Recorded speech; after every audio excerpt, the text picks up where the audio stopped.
Magandang araw sa inyong lahat mga apo. Ako si Lolo Mario, lolo ng ating Kuya Kwento Tayo PH. Alam ninyo ba? Noong bata pa ang apo kong si Kuya Kwento, gabi-gabi niyang hinihiling, "Lolo, kwento po, yung may mahika at kabutihan." Kaya ngayon, nais ko ring ibahagi sa inyo ang isa sa aking mga paboritong kwento. Isang alamat na tungkol sa isang dalagang may mabuting puso at isang nilalang na tagapangalaga ng kagubatan. Heto na, makinig kayong mabuti.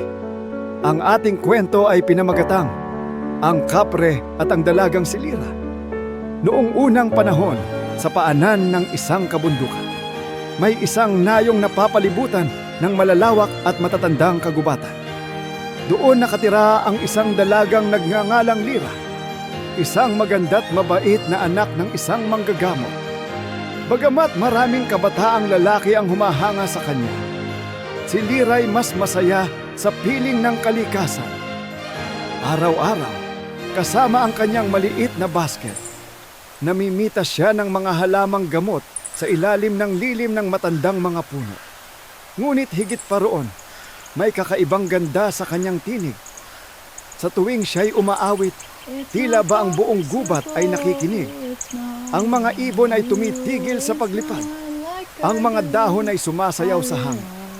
Lalo niyang gustong umawit sa ilalim ng isang dambuhalang balete, pinakamatandang puno sa gubat. Ang mga matatanda ay nagsasabing may tagapangalaga raw ang baleteng iyon. Hindi natatakot si Lira. Sa halip, ramdam niya na tila may nagmamasid. Ngunit hindi masama ang pakiramdam niya. Parang may isang nilalang na tahimik na nakikinig at sumasabay sa kanyang himig. Isang dapit hapon, habang sumisilip ang unang bituin sa langit, naramdaman niyang may presensyang kakaiba sa paligid. Biglang lumitaw mula sa mga anino ang isang malaking nilalang, ang Kapre. Ang balat nito'y parang pinatigas na kahoy.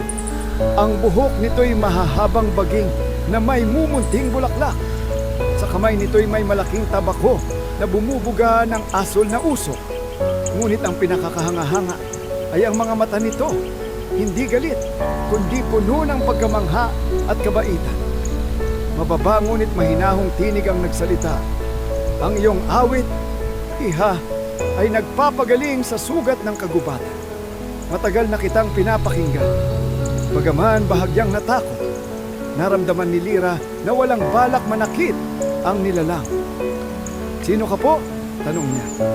"Ako'y isang bantay ng gubat. Dito ako matagal nang nagbabantay sa ilalim ng punong ito. Ngunit sa tuwing umaawit ka, ang katahimikan ng aking puso ay nabubuo. Salamat sa iyong kabutihan, Lira." Simula noon gabi-gabi, habang umaawit si Lira, ang Kaprey tahimik na nakikinig mula sa di kalayuan. Hindi ito lumalapit, nagpapakita lamang ng paggalang.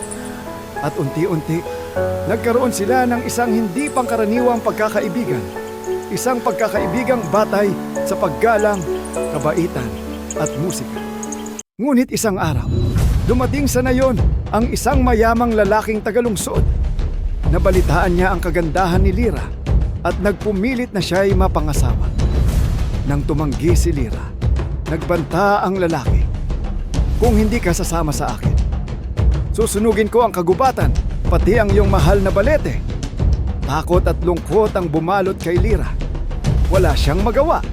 Kaya sa gabing iyon, patakbong nagtungo siya sa balete at humingi ng tulong. Narinig ng Kapre ang kanyang panaghoy. Lumitaw ito sa dilim. Ang mga matay nagningning ng apoy. "Walang sino man ang makakasakit sa iyo o sa kagubatang ito, Lira. Huwag kang mag-alala."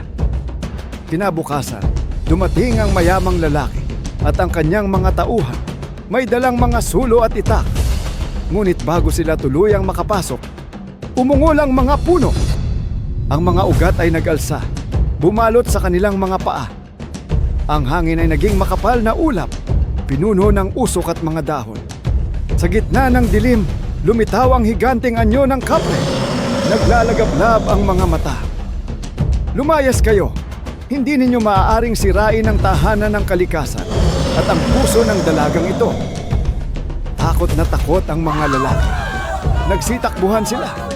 Iniwan ang kanilang mga sulo at gamit. Simula noon, wala nang naglakas loob na gambalain si Lyra o ang kagubatan. Kinabukasan, nang lumabas si Lyra mula sa kanyang bahay, may nakita siyang isang bihirang pulang orkidyas sa kanyang hagdan. Alam niyang iyon ay mula sa kanyang kaibigan. Isang tahimik na paalala ng pangakong pagprotekta at pagmamahal. At kahit lumipas ang mga taon, hindi kailanman nalanta ang pulang orkidyas.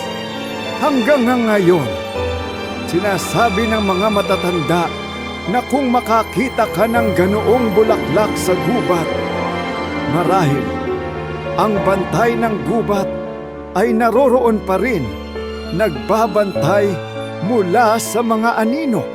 Mga apo, ano ang aral ng ating kwento ngayong gabi? Ang tunay na pag-ibig at kabutihan ay nakikita hindi sa anyo, kundi sa gawa. Ito'y paggalang, pag-unawa at pagprotekta kahit hindi natin ito laging nakikita.